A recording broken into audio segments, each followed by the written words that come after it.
Hello, one and all, and welcome to the latest edition of PTV FC. I'm your host, Jimmy Bliss, and I'm joined, as I always am, alongside my fellow analysts, Ryan Johnston and Louis Pasculli. But before we get into this episode, Ryan, Louis, how are you both doing on this fine day? I'm doing great, Jimmy. It's been so long since we have had a PTV FC episode. Happy to get back. Happy to talk about soccer. And I feel like I say it every time we meet, but we genuinely have a lot to talk about today. So I'm really excited. Yeah, it should be a fun episode. It's been a bit of a long week, but this is a great way to end it. Back with the boys. So super excited for today. Yeah, and same with me. I'm excited to be back here for the first time in over a month. So let's just dive right into the content. And so much has happened since the last episode. And we're going to start by discussing the biggest game in club soccer, the Champions League final. Chelsea took down Man City 1-0 thanks to a Kai Havertz goal in the 42nd minute. So I want to hear what your reactions are to the game. And Ryan, I'll start with you. Give me some feedback on this game. Congrats to Chelsea, first and foremost. Good victory there. Obviously, Champions League final, pretty all right deal, I'd say. That's a pretty big deal. And especially because they proved me wrong. I remember I went on a whole rant for the semifinal talking about how easy of a path they had and how they didn't deserve to be there, but they did it. They pulled through. So yeah, that is super great for them. I'm totally not at all salty about this. But it was a great win. Man City definitely disappointed. One of my friends actually posted on a Snapchat story beforehand saying that it was going to be a 4-1 Man City, and he was in for a bit of a rude awakening after that You Champions guessed League the one final. goal correct. You got Chelsea's one goal right. He got Chelsea's one goal right. He was about 4 goals off for Man City though. So congrats to Chelsea. Yeah, like I said, bit disappointed with it. I guess it's good that Man City didn't win the double, but yeah, that's about my takeaways. I can hear the salt in your voice, Ryan. I got two names for you guys: Thomas Tuchel and Kai Havertz. Kai Havertz, I love Kai Havertz. He came from Bayer Leverkusen in the German league. He's such a great talent. This dude is amazing. And obviously we saw him score a really nice goal. That was cool to watch. That was fun. Got me hype. And then also Thomas Tuchel. Thomas Tuchel had a great season. He literally took over and brought them to winning the Champions League, which is amazing because not only could they compete well in like the Premier League, but also against all European competitions. Now, it just so happens the team they were playing against was another Premier League team. But kudos to Chelsea, kudos to Thomas Tuchel for being so good and stepping into that role and transitioning so nicely. He's definitely a huge part of why Chelsea. I'd argue that he's like 90% of the part of why Chelsea was able to go out there and just win the Champions League. But then if you look on the other side for Manchester City, I know that they won the Premier League really easily, but I am a little bit concerned because some of their players like De Bruyne, they got injured, and I'm sure that they'll be fine for the beginning of next season. But it's going to affect them playing in international play, which we'll talk about a little bit later. But they got some injuries. They weren't able to get a Champions League before Aguero leaves, and that's going to be huge because now there's going to be a big hole up top. They're going to have to try to find somebody to fill that hole. So I know that they had a great season and like they were fantastic in the Premier League. But this is for me, if I'm a Manchester City supporter, I'm going to kind of end 2020, 2021 on a little bit of a sour note just because of how things ended. 100% agree with you too there. And I'm going to go a little bit more in on Man City here. And I'm going to say they lost this game strictly from their team selection. So when I saw their starting 11, it kind of boggled my mind. They didn't play a holding midfielder. And at first I was like, that's going to come back to bite them. They didn't have anyone to be able to link up the play between the defenders and the midfielders. They pretty much start the attack, Rodri and Fernandinho for Manchester City. And they didn't play one of them. Fernandinho came on later, but he was to no effect. And so they were really exposed when they had to defend because they didn't have a natural defensive midfielder in there. They also played our good friend Raheem Sterling on the left wing. And if you've been following this podcast for a while, I am not a big fan at all of him. I think that he's one of the more overrated players in the league, in the world, excuse me. I think that he had a really good opportunity in the beginning of the game and he fluffed it. He had a bad first touch, and that kind of set the tone for him and for the rest of the team, kind of until the end of the game. So I think that the squad selection there really lost them the game. Again, no Bernardo Silva in the starting 11 now. It looks like he might be on his way out. I'm a big Bernardo Silva fan, so when you don't play him in a big game like this, it kind of boggles my mind as well. But kudos to Thomas Tuchel and Chelsea for taking down the Goliath that is Manchester City.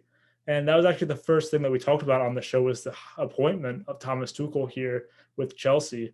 That was our first topic on our first episode, and it was really nice to see him kind of blossom this team into what they are now. They really became a powerhouse in the latter half of the season, finished in fourth place. That will actually lead us to our next topic of the day, which is the Premier League season came to an end on May 23rd with Manchester City, Man United, Liverpool, and Chelsea all finishing in Champions League spots, where Sheffield United, West Brom, and Fulham got relegated to the English League Championship. So what are your takeaways from this season? And Louis, you got the floor. So I'm not going to lie, West Ham kind of folded towards the end of the year. I think they were sitting in fourth. And they finished in sixth, so that kind of hurt me to see West Ham drop a few spots. But they are going to be playing in European competition next year, so I'm excited for that. Look for them to be in the Champions League 2022 because they can win in theory, right? They can win the Europa League, and then they can immediately qualify into the Champions League. So I'm still high in West Ham. I still think they're going to be fine next year. And then also Liverpool. Liverpool really surprised me. They really pulled it out towards the end. They ended up finishing third in the Premier League. They won a lot of games towards the end of the season. And honestly, it was kind of refreshing. I don't know how many people like Liverpool, and I don't really mind them, but I know there's a bunch of Liverpool haters. Yeah, there's Jimmy shaking his head. There's a bunch. Jimmy's one of them. Jimmy is a Liverpool hater. Okay. It broke my heart to see Liverpool beat us and then go on to get in third place. I'm not going to lie. That was a bit unfortunate, not gonna lie, especially with what we talked about previously. But I don't know. To me, they were fighting a lot of adversity. They had so many injuries. Jurgen Klopp actually had to use subs for once, which is kind of strange because he usually doesn't do that. But to see them come together and to win a few games towards the end of the year, I don't know. I kind of like to see it. But talking about chokes, Leicester City, man, come on. What happened to Leicester at the end of the season? They lost like 6 out of their last 7 games. One of their only wins came against your Red Devils, Jimmy, and Man U. They got a 2-1 victory. But they lost to Newcastle United 4-2. They just basically handed their Champions League spot to Liverpool and Chelsea. Like it was just gifted to them on a silver platter, and they threw it away. I don't get what happened there at the end. Thomas Tuchel, he had a great run this season with Chelsea, but I think that this coming season, I think that Chelsea will die down a little bit. I think the momentum will die down a little bit because I've talked about it a lot already, but the honeymoon period, that's up. It's up now for Chelsea. I think that they're going to be in a little bit for a rude awakening, at least at the start of next season, to middle of next season. I don't think they're going to be quite as consistent as they were at the end of this season. And, all right, I'm going to be showing my bias on my sleeve right here. But Arsenal, we don't have any European competition. All right. I don't like that facepalm, Jimmy. We don't have any European competition. And I think that is exactly what we need. Okay. I'm spinning it into a positive in any way I can. All right. We don't have to stretch our first team at all. Okay. We don't have to stretch it at all. We don't have to, maybe FA Cup. If we really wanted the FA Cup, we could stretch our first team for the FA Cup. But we can play our best team week in, week out. I'd much rather be in 8th right now than I would be in 7th or 6th because I know that we wouldn't have done much in European competition. I don't even really care about the European Super League or whatever that is. Like, I don't even know what Tottenham qualified for. So, yeah, I'm pretty hopeful that this season we can actually, put our best team in, week out, and actually get some results for once. Yeah, just like you mentioned, Ryan, we've seen a lot of these lesser teams qualify for Champions League spots or Europa League spots in the past, and it kind of derailed their season. Like Everton, Burnley, a few other teams like Leicester as well. Their season kind of faltered because they had to play these good players in these outside of the Premier League games. And I want to touch base on Leicester as well. And it was pretty much as soon as they lost Harvey Barnes, their left winger, that's when their season really, really went downhill. And he's their left winger. He had a very, very good year this year. The young English left winger who definitely would have been on the England squad if he didn't tear up his knee. But he was absolutely crucial for them this year. And to have him lost for his creating chances and his goal scoring abilities, it was awful. But another takeaway that I want to put down on the table is I think Man United still has a lot of a way to go in order to compete with Liverpool and Manchester City. I think we're going to need to bring in a lot of players because pretty much all the cards fell right for Man United this year, and they still finished in second by leaps and bounds. I mean, they were nowhere near Manchester City for the second half of the season. So they're really going to need to bring in a right winger, some defenders, another striker to be able to compete with the Liverpools, the Man Cities of the world. I mean, they were just healthy for the entire season, and you never get that in soccer. And Man U got it this year, and all it amounted to was a second place finish, an L in the Europa League final, and no trophies at all. But anyway, I can say that because I'm a Man United fan. If either of you two said it, I'd probably get on your back and start harassing you. But it's okay. I'm a Man United fan. I can say that. Real quick before we move on, I do have a question for you guys about Man City. So this goes back to the Champions League segment real quick, but Pep still hasn't won a Champions League with Man City since he got there.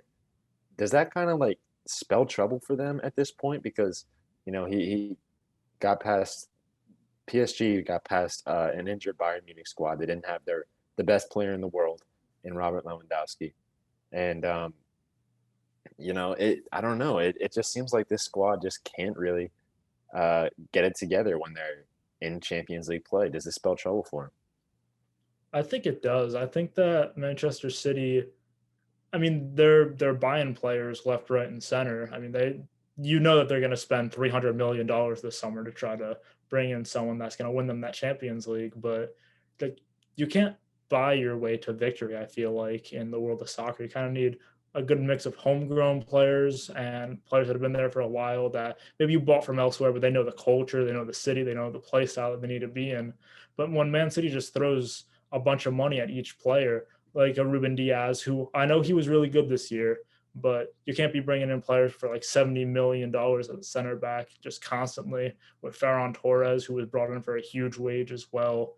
I mean, they're just spending money so much, and it's not amounting to anything. So I think they need to relax a little bit with the spending and see who they have, and maybe bring in one or two players and not bring in 5, 6 players like they usually do. I mean, I don't think it spells trouble though, because Pep has shown that he's a good manager. He knows how to manage Man City. They did really well in the Premier League regular season as they are champions. I think that they're going to have to change their approach, though. I agree with you guys how in the Champions League they haven't been able to get it done. And like Jimmy said, I don't think it's going to come home to Manchester City if they just continue spending all this money on these players. I think they're going to need to really look at the kind of like you said, like the young players in their Manchester City B team and see if any of those guys can come up. I mean, they have a really talented team, a really good team, arguably the best in the world, but they just can't get it done in the Champions League, which is really unfortunate. I don't really think that there's one specific cause to it. But it will be interesting to see if he ever can bring a Champions League to Manchester City. But I think because of how good of a manager he is, I don't really think it raises any red flags per se, but it definitely is something to cause concern. All right, I think you guys hit the nail on the head, pretty much. I think Man City definitely needs to change up their approach. This was their first Champions League final appearance in their entire history as a club, and that's so crazy to me because Pep Guardiola, obviously, is such a his resume as a manager is almost unparalleled in this day and age. So Man City definitely need to change up their approach a little bit, in my eyes, at least, if they really want to move forward with the Champions League. Definitely agree with you there. And let's jump right back into current soccer as we do have a major national trophy on the line right now, and that is Euro 2020. And we're going to start with the group of death that's actually living up to its name in a huge fashion. Group F is going down to the wire. After match day 2, France sits on top with 4 points, followed by Germany with 3, Portugal with 3, and Hungary with 1. And how do you think the final match day will shape up? And what order do you think the group will end in? And Ryan, you can go first. I'm pretty happy that I chose Germany over Portugal because they got a pretty big win, 4-2 win right there. Shout out me and Louis, man. We got the no. Yes, sir. We both called it. Yes, sir. And Hungary actually drew with France earlier, 1-1. That was a bit of a surprise. I do think France is going to win out their group. They're facing Portugal. I think that they will come out on top there. I don't think Portugal should be too concerned though, because Germany is playing Hungary. I don't see Germany losing that matchup. Hungary needs to win to get past Portugal. So I think as it stands right now, I think it's going to go France on top, Germany in second, Portugal in third, and coming up at the bottom, as everyone expected pretty much, Hungary. Unfortunate that they got this ridiculous draw, but it's been a pretty entertaining group so far, honestly. I'm surprised that Hungary even got a point, but that's how I see it. Going into this, the way I made my prediction was I figured that Germany and Portugal were going to lose to France, and Germany and Portugal are going to beat Hungary. And so it would come down to Germany playing Portugal. We've already seen Germany beat Portugal pretty convincingly, I'd say. And so it's going to be, obviously, it's going to come down to when Germany plays Hungary. But like you said, I think they're going to win. I think Germany definitely has the quality side to beat Hungary. I'd hope so. We saw France have a little bit of a hiccup with Hungary though with the 1-1 draw, but nevertheless, I think at this point in the group stage, it's going to be France that beats Portugal, and it's going to be Germany that beats Hungary, and me and Ryan are going to be correct. No, I was on record saying that I think that Portugal is going to finish over Germany and in this group, but I'm no longer going to stick by that statement. I think it's unanimous between the three of us that it's going to be France in first, Germany in second, Portugal third, and Hungary in fourth. But I do think that the France-Portugal game is going to be absolutely electric. I think this is going to be the best game of the tournament. Both teams have their backs against the wall. Both teams pretty much need a win to secure themselves in the next round. Because Portugal right now, they don't have a great goal differential. It's just +1. And they're going to be playing France, who has a very, very high goal scoring capability squad right there. But they haven't showcased it yet. They haven't had their breakout game yet. France has not. So I could see them really turning it on and scoring maybe 3, 4, 5 goals against Portugal just because of their offensive talent. But ultimately, I think that Portugal is going to defend very well. I think they're going to be a tough out. I think that France is going to win this game, but I think it's only going to be a 1-goal margin. I think it'll be a 2-1 or a 3-2. I don't think it's going to be one way versus the other, like a landslide like it was Germany versus Portugal. And then Germany versus Hungary. Hungary's a very, very good squad, and they just know how to get results. But I think that their run comes to an end here. I mean, they got out of the group stage in the last Euros, and they played very tough against France at home in Budapest just earlier this week. But I think that against a motivated German squad, they're just a machine. They're just so good. I think that they're going to win pretty comfortably against Hungary. And Germany is poised for a pretty deep run, I would say, here in the Euro 2020 tournament. But then we're going to move on now to some impressive teams from Euro 2020 that maybe you thought coming into the tournament wouldn't be as good as they are performing right now. So, Louis, tell me, which team has impressed you the most at Euro 2020 so far? So I think this might be a little bit of a cheat because it's not really a team that, wasn't favored because this team was favored. But honestly, Italy has played well. Italy has won all 3 of their games. They really didn't stumble anywhere. They scored 7 goals in those 3 games. They beat Wales, Switzerland, and Turkey. They're on to the round of 16. So I'm sure Joe would be happy to hear me say this, but I know a lot of people have Italy in like the top 5 rankings when the rankings first came out before the entire tournament began. So I don't know if that's a valid answer, but Italy they've done their job. They showed that their defense is not too old and still can compete with somewhat of high power offense attack. It's going to get harder, obviously, as they go into the round of 16 and then the round of 8 stage. But still, Italy looks pretty good right now. They look like poised for a deep run in this tournament. I'm gonna have to go with Sweden, actually. In the WSOU preview show that we did, everyone was ragging on them. I asked you guys about them because they don't have Zlatan, and everyone was really ragging on them. And they came out. They're top of the group right now.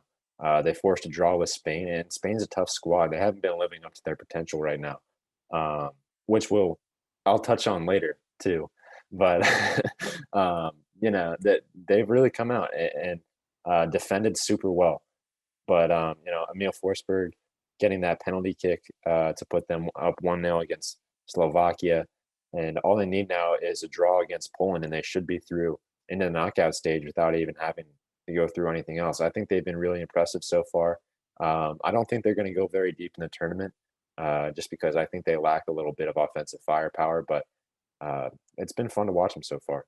And just to piggy off that for a moment, Ryan, Alexander Isaac's been one of the best players in the tournament, in my opinion, for Sweden. I mean, he hasn't scored yet, but he's just been all over the field, dribbling around, making great passes, making great decisions. He's shown really good maturity for his age, as he's just 20 years old. But I'm going to go with Louis here and say Italy. And I was getting a little bit into it with Joe in our WSU sports preview about Italy. I didn't think that Italy has it in them to go that far. And I thought that Belgium was going to stop them in their tracks in the Elite Eight in the quarterfinals. But Italy looks really good. They look like they're almost unstoppable right now. They've scored 7 goals in 3 games, all 9 points they took home. And I know that they were 3 home games. So, all the crowd is Italians, which is going to favor them a lot. But they've just looked so good. They've looked like a complete and utter machine. And they look a little bit like Bayern Munich out there. They're just controlling all of the possession.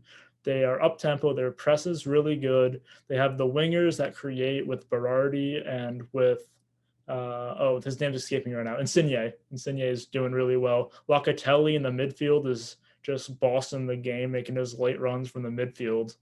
They are playing really, really, really good. And I could see them potentially getting to a semifinal, maybe a final. I don't think they're going to win, but I could see them going pretty, pretty far in this tournament. So don't soundbite this if I'm wrong, but I don't think Italy's going to win, but I think they're going to do good. Anyway, we're going to move on to our last topic of the day. And we've seen some good teams like Italy, like Sweden and Slovakia and Czech Republic to an extent. But then we've seen some teams that have come up and have not really shown their best ability. So, Ryan, I know you said earlier that you're going to touch upon a certain team. Which team has disappointed you the most thus far? Yeah, like I said, it's got to be Spain. How are you coming in and you're third in the group, in your group for the Euros, and you're Spain? Like, this is Spain we're talking about. This is one of the best teams on the continent. They came in, I don't remember exactly what their odds were. I think they had like 8-1 odds to win it all or something like that. And they might not even make it out of the group stage of the competition. It's just absolutely ridiculous. They kind of remind me of like Arsenal out there, because they have so much possession, but they just don't do anything with it. They do absolutely nothing with it. Like their game against Poland, they literally had 77% possession, and they only had 5 shots on target. One of those was a goal. That is unacceptable. You cannot be having that. You can't only have 5 shots on target with 77% possession. That just means you're holding the ball and not doing anything with it. And that's what it looks like out there. And I mean, 1 goal so far for them in the entire tournament. They just look like they're lacking. I don't know. Maybe they're really missing Sergio Ramos that much. I don't know. They haven't been conceding a whole lot of goals, so I can't imagine that he would affect them too much. But yeah, they need to change something, because it's looking bad right now. And I mean, against Sweden, 86% possession, 86% possession, 5 shots on target again. What is that? How is that even possible? How do you have 86% possession and 5 shots on target? Like, what is with them and having 5 shots on target? I don't know. They're disappointing me so far. You're 100% Ryan. They need to step it up. You're also right in the sense of, I don't know how much Sergio Ramos not being there has impacted Spain, but I think some of it has to do with his absence. And I was going to talk about Spain, but I'm actually going to talk about another team that has only scored 1 point in this tournament, and it's England. And I said 1 point, only scored 1 goal this tournament, and like I said, it's England. I was kind of shocked to see them draw that game against Scotland. And then also, they only were able to put up 1 against Croatia. Now, maybe I'm underrating Croatia, but I don't really think Croatia has the players other than Luka Modric to really compete with England, because England is such a solid squad in all levels of the pitch. Their forwards, midfield, and defenders are pretty supreme, at least against Croatia, in my opinion. And they were only able to put up 1 goal, and then they drew with Scotland. So although they have 4 points and they're currently second in their group, now they have a tough game against the Czech Republic, who surprisingly is not doing that bad. And it's the Czech Republic that's tied with England for first right now. So So the worst that can happen is Croatia beats Scotland, and then England will be tied with Croatia for second. And I also think that they're going to get through even if it's goal difference, but England has a 2 advantage on goal difference against Croatia. So I think they're still going to be second, and they're still going to get through regardless. But I don't know. To me, I thought that England would just look a little bit better in this group stage than they are right now. So that's a team for me that is playing a little bit under where they should be playing. And Louis, perhaps that's down to managerial issues with Gareth Southgate. And I'm going to highlight some more managerial issues, in my opinion. I'm going to stick with Ryan here and go with Spain. Luis Enrique's squad selection for this tournament kind of boggles my mind, especially his starting 11s that he's been putting out there. Like, you saw that in the first game, it was only 5 shots on target. You didn't score against Sweden, and it was over 85% possession. So maybe you want to put an attacking-minded midfielder out there to, create more opportunities for your players, but that's not what they do. Rodri, Koke, and Pedri. And I like Pedri a lot more than most people do, but he's just 19. He's not there yet. Koke, not a very good midfielder all around at this point in his career. And then Rodri, good defensive midfielder, but he's not going to scare anyone going forward. I don't understand why they don't play someone like Thiago Alcantara in the midfield that can really pinpoint a ball into Alvaro Morata or to anyone else up top that can create a chance and score the chance. And I think the exclusion of Sergio Ramos was absolutely huge as well. They had a penalty kick in their last game against who they play. I'm losing my train of thought right now, but Poland. I'm sorry. They had their penalty kick against Poland and they missed it. Gerard Moreno hit the post, but Sergio Ramos is usually their penalty kick taker, and he scored almost 60 goals for Spain, and most of them have been from set pieces, either corner headers or from the penalty kick spot. So not having him impacts them in more ways than one, not just defending, but also with their set pieces, scoring goals. And one last thing is, I think that they need to bring on Adama Traore a lot more than what they've been doing. He's one of the fastest people in the world, nonetheless, in soccer, in the world. He's just built too. Man is absolutely built. He is huge. I think he's the definition of built different. I think it's that guy. It's got to be him. It absolutely has to be him. So I think that maybe they don't need to start him, but I think they definitely need to bring him on in the 70th, 75th minute when you see the defenders have tired legs, and he's really good at swinging in crosses. He's very quick. He can maybe draw some free kicks, draw some penalty kicks in the boxes you're attacking. Because right now this Spain team has no creativity, no spark, no nothing. Just a bunch of sideways passes, backwards passes, and a few balls forward. But when you have Alvaro Morata up top, that's not going to do it for you. You're going to need to maybe play another striker or have someone that's a lot better creating chances that can literally gift Morata a goal, because he's been not great thus far in the tournament. Just to add one more thing, Jimmy, you mentioned those backwards passes. Spain had 917 passes against Sweden, okay? That's 183 passes for every shot on target. That's pretty rough right there, and just to put the stats out there for you. That's pretty quick math, Ryan. I think your high school math teachers would be proud of you for doing that and showing it on this show. Just whipped out the calculator, baby. That's all you got to do. No, it was all in your head. Yeah, as we can see, Ryan Johnston was definitely a AP student in high school. So who everyone back home is definitely proud of Ryan Johnston. They're giving him a standing ovation right now. But anyway, that'll wrap up this edition of PTV FC. Thank you so much for watching, and we appreciate all your support. A big thank you goes out to our producers, Christian Gardner, Ben Harris, Cooper Tennant, and Mateus Bueno for making all this possible. For my panel of Ryan Johnston and Louis Pasculli, I'm Jimmy Bliss, wishing you a great rest of your day, and tune in to our next podcast in 2 weeks as we keep you updated on all things soccer all year long.